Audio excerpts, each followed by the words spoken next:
Defense Secretary Gilbert Teodoro ang unang sinabi ng Malacanang na aksidente lamang or misunderstanding ang pangharas ng China sa Ayungin Shoal noong June 17. Sinadya raw ito. Sa kabila niyan, hindi pa rin daw ito may tuturing na armadong pag-atake ayon sa National Security Council.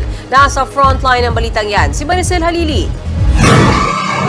Kitang-kita sa video na yan kung paanong binangga ng vessel ng China Coast Guard ang bangka ng Philippine Navy noong June 17 malapit sa Ayungin Shoal.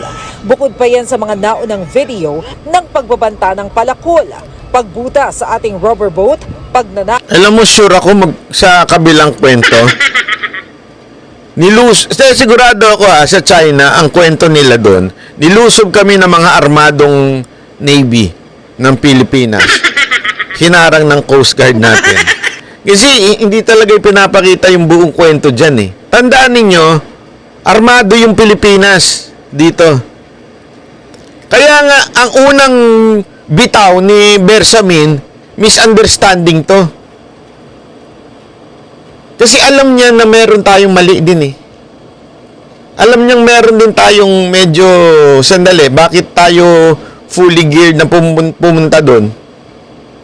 May ano yan eh, may batas yan eh. Ibig sabihin, meron niyang understanding na, di ba, alam niyo yung gray ship lang, hindi pa pwedeng magpadala ng, tayo, fully armed ang pinadala natin. May mga baril. Eto, kita ninyo, puro palakol. Ang bit-bit.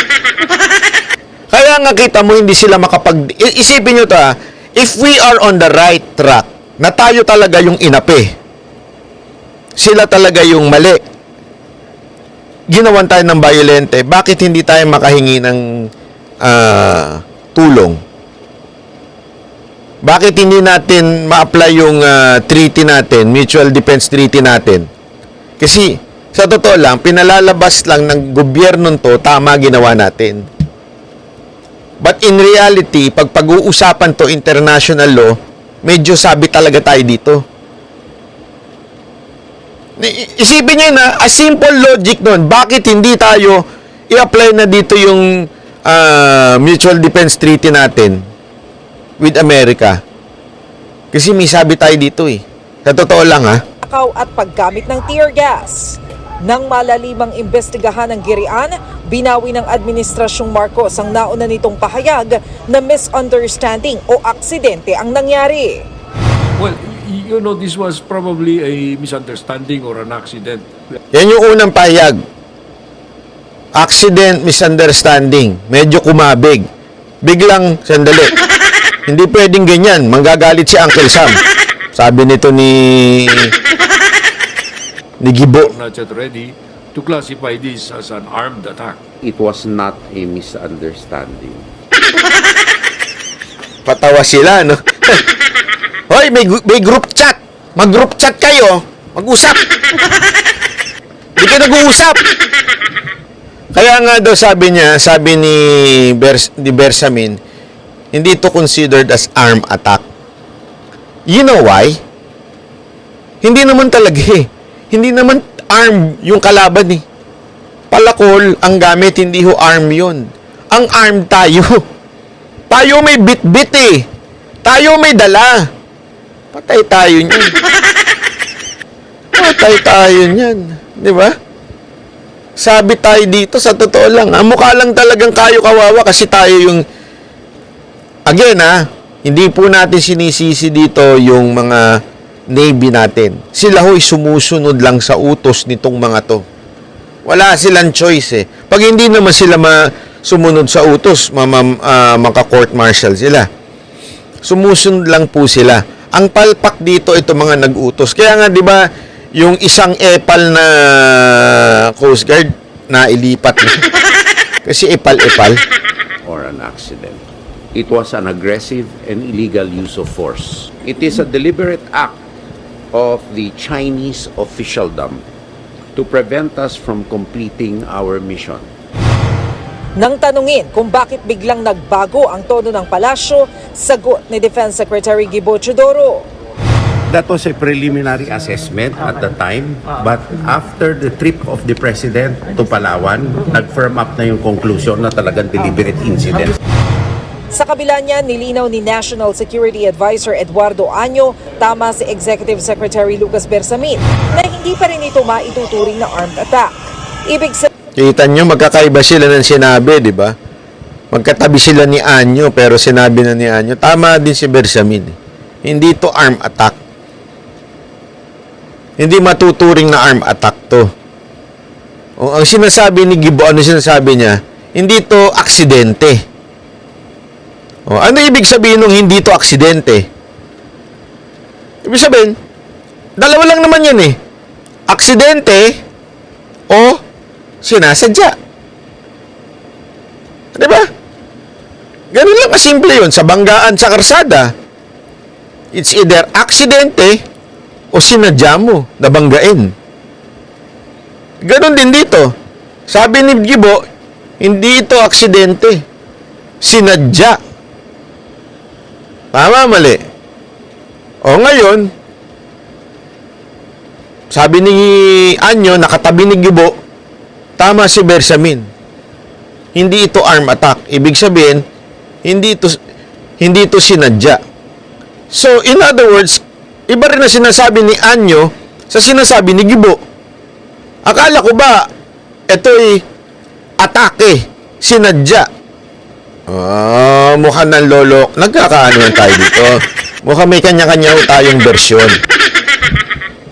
Kasi ang hirap eh. Ipit kayo dito eh. Sa totoo lang, ipit. Pag sinabi nyong inatake talaga tayo, bakit, ang pangalawang tanong dyan, bakit hindi pa tayo humingi ng tulong?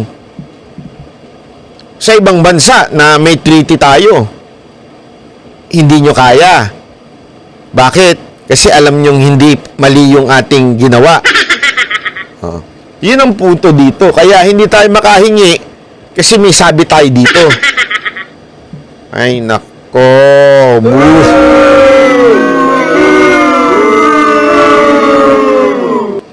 sabihin hindi yan patayan para paganahin ang Mutual Defense Treaty nang sa gayon ay rumesbak ang Amerika para sa Pilipinas.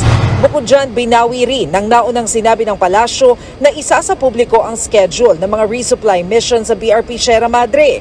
Naiintindihan naman ng ilang eksperto ang pagbabago ng posisyon ng gobyerno ng Pilipinas. Mahirap na makipagsabayan sa init ng ulo ng China. I think, bakit ngayon nyo na naintindihan? Bakit ngayon nyo na naunawaan? Kung hindi matindi na yung sigalot, tsaka nyo, sandali. Hindi pala tama ang makipagano. Hindi, ikaw naman banat ba? Wala namang kinalaman to si Chester.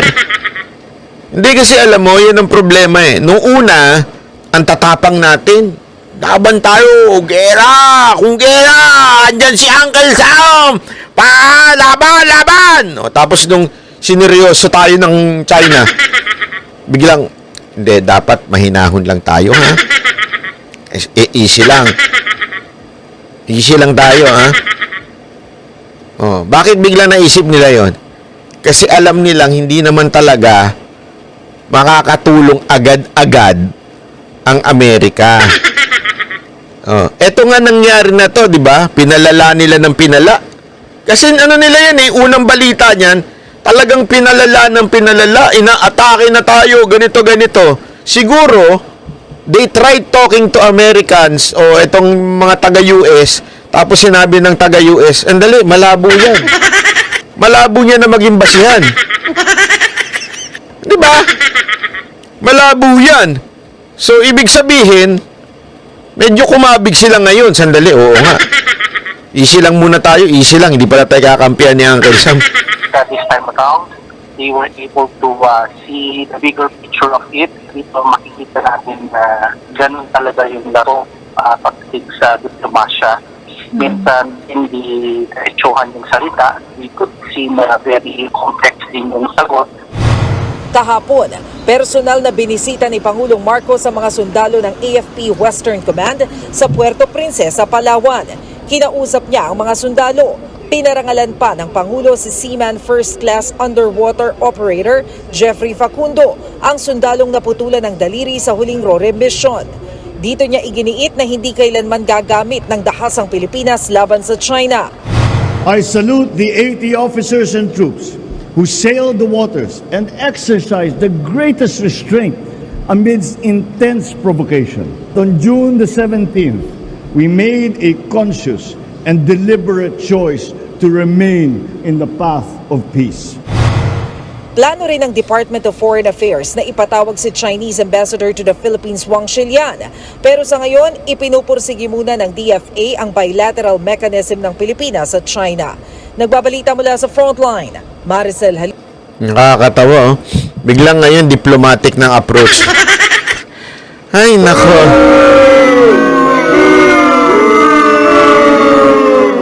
Biglang kabig kayo. Pagkatapos yung pag-initi ng ulo ng mga Pilipino, biglang kabig kayo ngayon. Na, hindi, we'll just do diplomatic. Eh, ang tagal ng dami nagsasabi sa inyo niyan eh.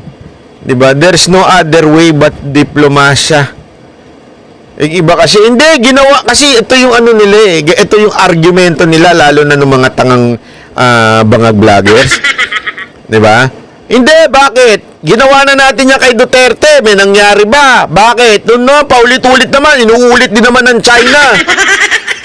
Hindi nila alam, nung diplomasyang pinaiiral natin dyan, nakakangisda yung mga kababayan natin, malaya. Ngayon, dahil sa kaipalan ni Tariolo, ni Trililing, hinayaan niya yung mga civilian dyan na pasigaw-sigaw na atin to, pang-asar, ha? Tapos kung ano-anong mga video-video ang nilabas, isinama, mali-mali,